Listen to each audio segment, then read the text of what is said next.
10 फरवरी दोपहर के 1 बजे के आसपास कांग्रेस और बाकी ऑपोजिशन पार्टीज ने स्पीकर ओम बिरला को हटाने के लिए एक फॉर्मल नोटिस दे दिया। अब आप सोचेंगे क्या स्पीकर को हटाना इतना आसान है? तो इस नोटिस पर 118 एमपीज के सिग्नेचर्स हैं। रूल के हिसाब से सिर्फ 100 चाहिए होते हैं, पर यहां ऑपोजिशन ने एक्स्ट्रा तैयारी की है।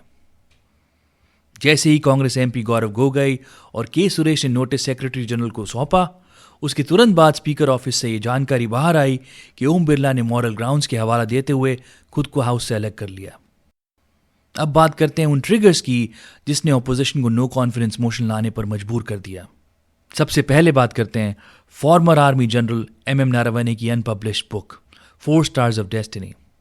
राहुल गांधी ने पार्लियामेंट में एक हार्ड बाउंड कॉपी लहराते हुए कहा कि इसमें कुछ ऐसा है जो मोदी सरकार छुपाना चाहती है। जब उन्होंने इसे कोट करना चाहा तो स्पीकर ने रोक दिया, क्योंकि ये बुक अभी तक ऑफिशियली पब्लिश नहीं हुई है। उन्हें स्वयं स्वीकार किया कि पुस्तक प्रकाशित नहीं हुई है।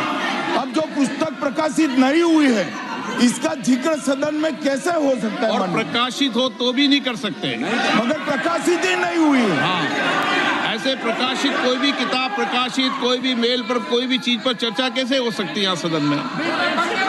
राहुल गांधी ने कहा या तो आर्मी चीफ झूठ बोल रहे हैं या पब्लिशर, क्योंकि नारावने ने 2023 में एक्स पर पोस्ट किया था that the book is available, पर पब्लिशर पेंगुइन कह रहे हैं कि ये बुक पब्लिश नहीं हुई। Here is a tweet from Mr. Naravane. ये देख लीजिए please. Can you read, sir, please? Manoj Naravane ji, it's a tweet that says, "Hello friends, my book is available now. Just follow the link. Happy reading. Jai Hind."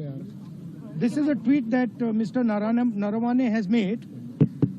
You can look into the tweet. So the point I'm making is, either Mr. Naravane is lying, and I believe the army chief. Okay, I don't think he will lie, or Penguin is lying. Somebody needs to. Both cannot be telling the truth. Secondly, speaker ने एक बड़ा statement दिया था कि उन्हें credible information मिली थी कि कुछ ऑपोजिशन एमपीज पीएम मोदी की सीट तक पहुंचकर अनएक्सपेक्टेड इंसिडेंट्स कर सकते हैं, इसलिए उन्होंने पीएम को हाउस में आने से मना किया। तो सम्माननीय महामहिम राष्ट्रपति के अभिभाषण पर जवाब देना था, तो मेरे पास पुख्ता ऐसी जानकारी आई कि कांग्रेस पार्टी के कई सदस्य माननीय प्रधानमंत्री जी के आसन पर पहुंचकर कोई भी अप्रत्याशित घटना कर सकते हैं। इसको टालने के लिए मैंने माननीय प्रधानमंत्री से आग्रह किया कि उन्हें सदन में नहीं आना चाहिए। ऑपोजिशन कह रहा है ये उन पर अटैकर का ठप्पा लगाना हुआ। और थर्ड, 8 एमपीज को सस्पेंड कर दिया गया। गवर्नमेंट का कहना है कि इन्होंने चेयर की तरफ कागज फेंके और अनरूली बिहेवियर दिखाया। किरण रिजिजू ने 2 वीडियो शेयर किए और कहा यह सबसे डिग्रेडिंग बिहेवियर है। अगर हमने बीजेपी एमपीज को नहीं रोका होता तो वहां फिजिकल फाइट हो जाती। उन्होंने कहा कि ऑपोजिशन के पास नंबर्स नहीं है, वो बस इंस्टीट्यूशन को बदनाम कर रहे हैं।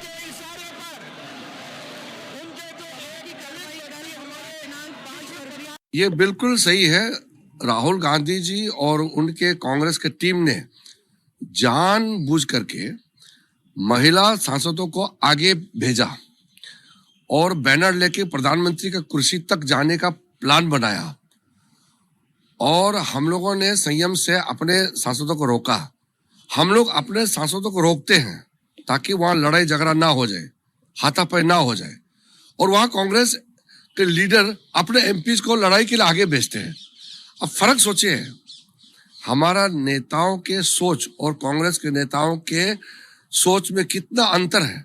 हम लोग झगड़ा रोकने के लिए अपने सांसदों को मना करते हैं कि आप नीचे मत जाओ और उनके एमपी का साथ हाथापाई नहीं करना है, और वो लोग भेज रहे हैं। वैसे स्पीकर को हटाना कोई बच्चों का खेल नहीं।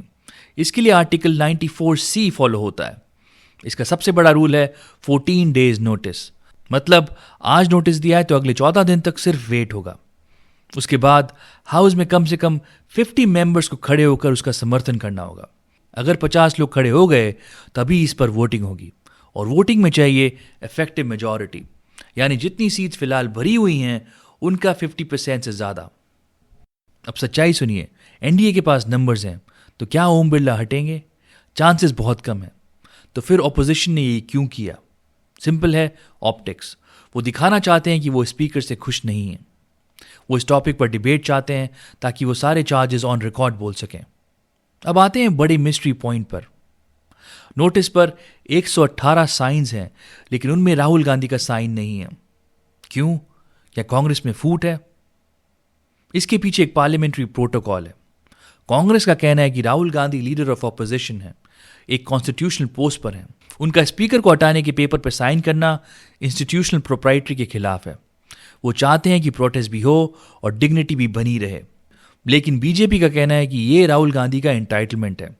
वो खुद सामने नहीं आते, बस पीछे से सबको कंट्रोल करते हैं।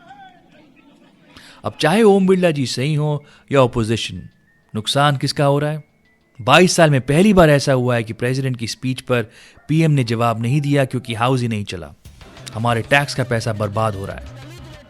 तो आपको क्या लगता है, क्या ओम बिरला जी को वापस आना चाहिए या ये नो कॉन्फिडेंस मोशन डेमोक्रेसी के लिए ज़रूरी था? अगर आपको ये वीडियो पसंद आया तो सब्सक्राइब करें। मिलते हैं अगले वीडियो में। जय हिंद।